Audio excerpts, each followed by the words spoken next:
Fui empresário bem-sucedido no segmento da ventilação industrial por 35 anos e, ao mesmo tempo, diversifiquei a minha atuação na área rural, plantando lavouras, criando gado, galinha, etc., como forma de lazer e também pela necessidade de conviver com a natureza, que sempre amei e respeitei.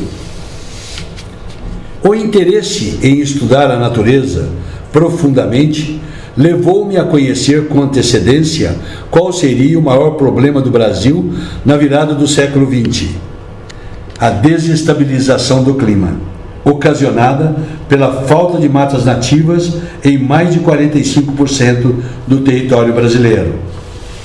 Foi óbvio concluir em 1980 que em 3 décadas não haveria mais a quantidade necessária de árvores para umidificar o ar, formar nuvens, ter chuvas suficientes para suprir as atividades da sociedade e a distribuição de água por nascente, córregos e rios nas regiões Nordeste, Centro-Oeste e Sudeste.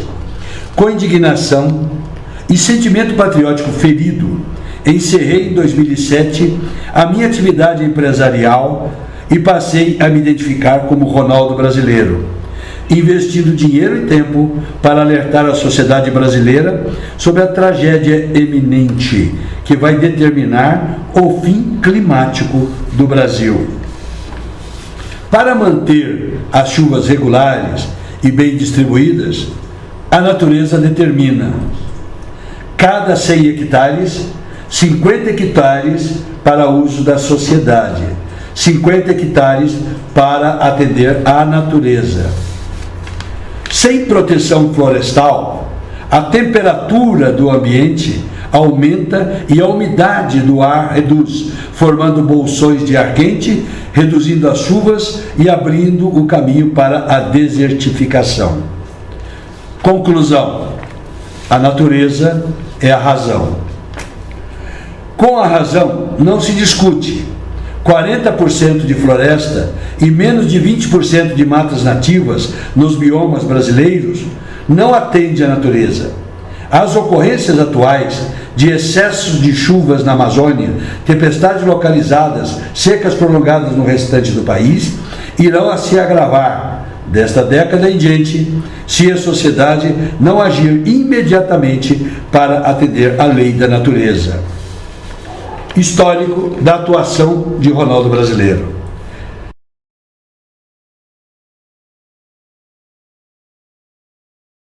Em 2008, escrevi um documento, que foi protocolado no Ministério Público Federal como pedido de abertura de processo contra o governo por estar destruindo o Brasil e desrespeitando o artigo 225 da Constituição Federal Brasileira, preservação do patrimônio florestal.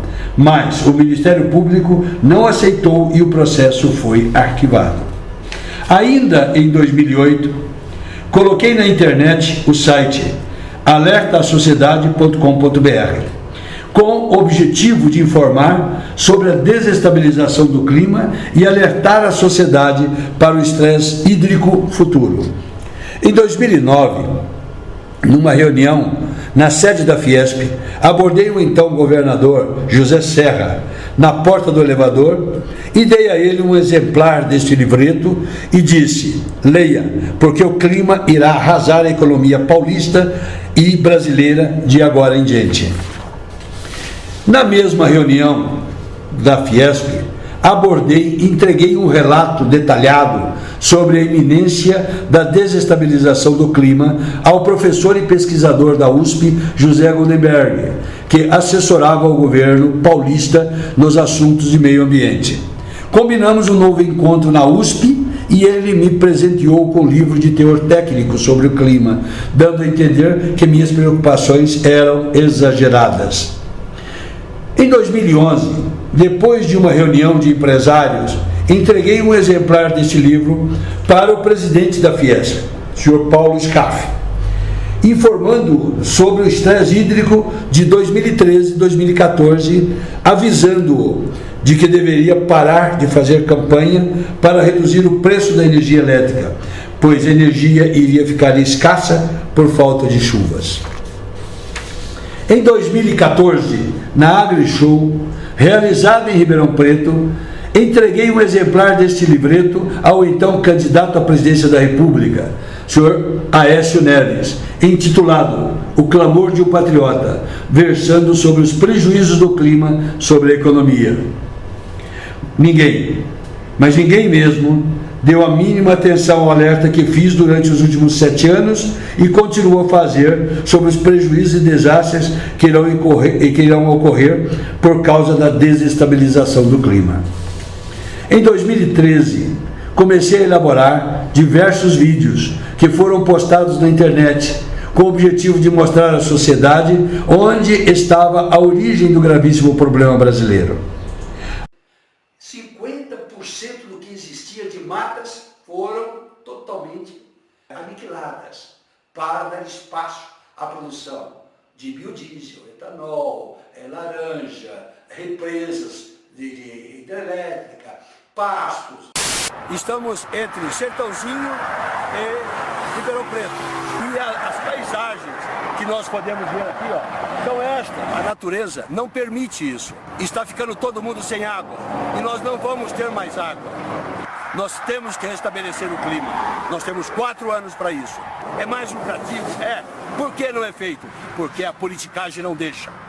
Sem energia não se produz nada na economia. Toda a economia vai gringolar. Não tem outra alternativa. Eu preciso dizer, eu preciso acompanhar esses políticos, eu preciso ir atrás deles e dizer como é que vocês vão fazer faltando chuvas, faltando água. Ainda, em 2013, adquiri um ônibus e decorei toda a sua parte externa, com menção à aprovação da lei que determinava o voto facultativo. E fui divulgar esta luta em manifestações, passeatas e encontros.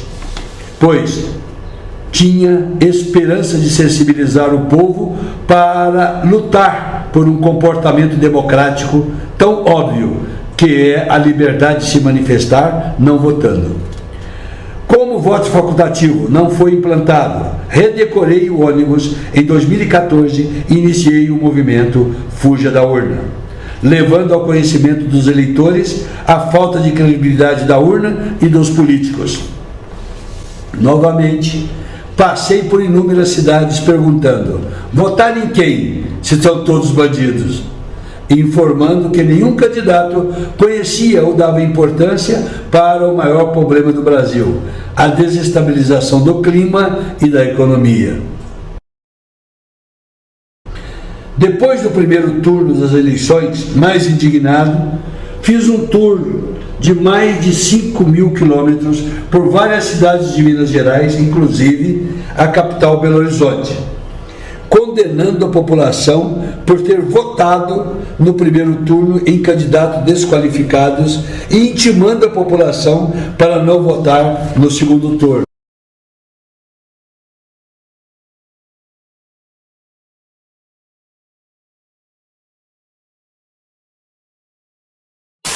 50% do Brasil não tem mais umidade no ar para manter o clima em equilíbrio.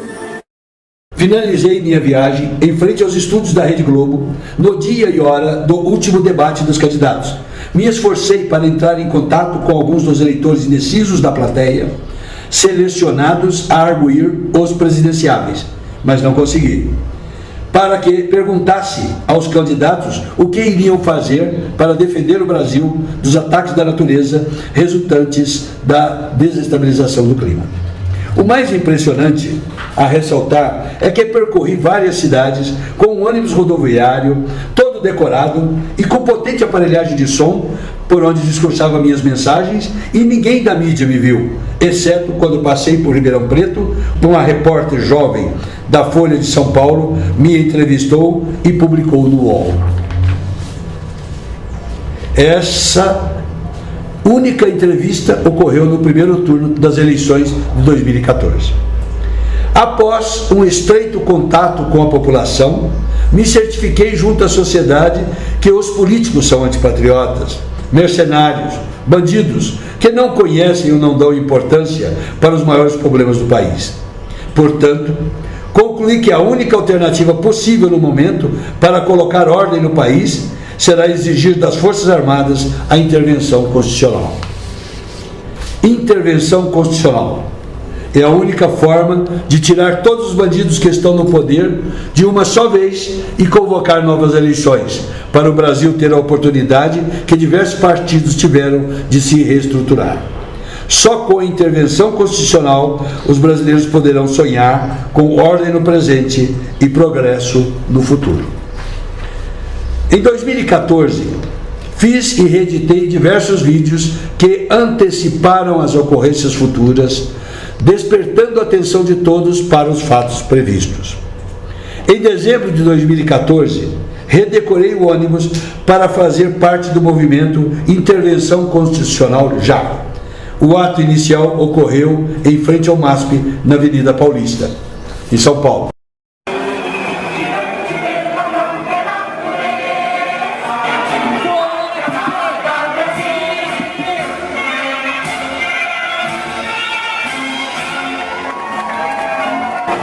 Precisamos de água, precisamos de energia. O governo não fala sobre isso. As represas estão baixas. A casa de vocês está faltando água. Lembre, não vai chover. Se a intervenção não for agora, depois vai ser tarde. Lembrem disso. Nós precisamos agora. Não tem quem substituir. Bandido não substitui bandido.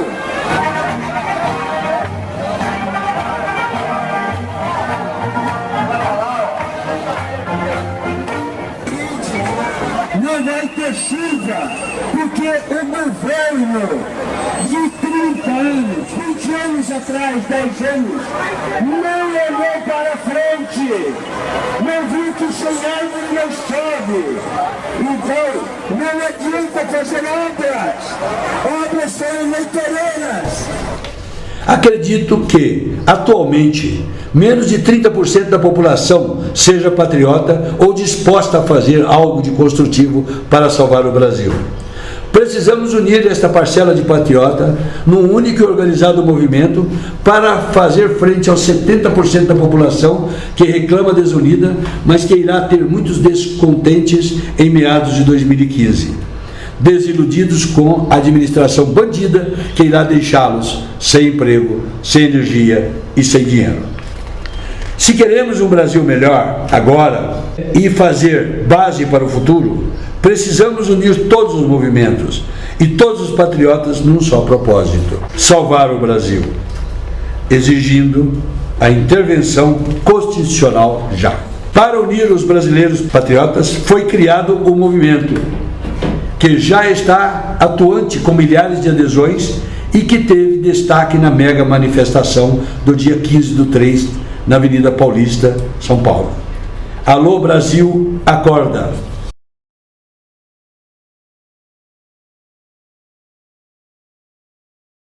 Cada patriota precisa convencer pelo menos 50 cidadãos acomodados a ir para a rua, compor uma multidão e assim mudarmos o destino sombrio para um destino glorioso de nossa pátria. Faça parte do movimento pelo site alobrasilacorda.com.br ou entre em contato através do e-mail movimentobrasilacorda@gmail.com. A partir de agora, espero todos em Brasília no dia 6 de junho, para que a nossa marcha para Brasília tenha êxito e para que possamos tirar o governo bandido e os militares serem ter legitimidade para ocupar o poder e nos dar um novo governo. Espero todos vocês em Brasília. Um grande abraço a todos.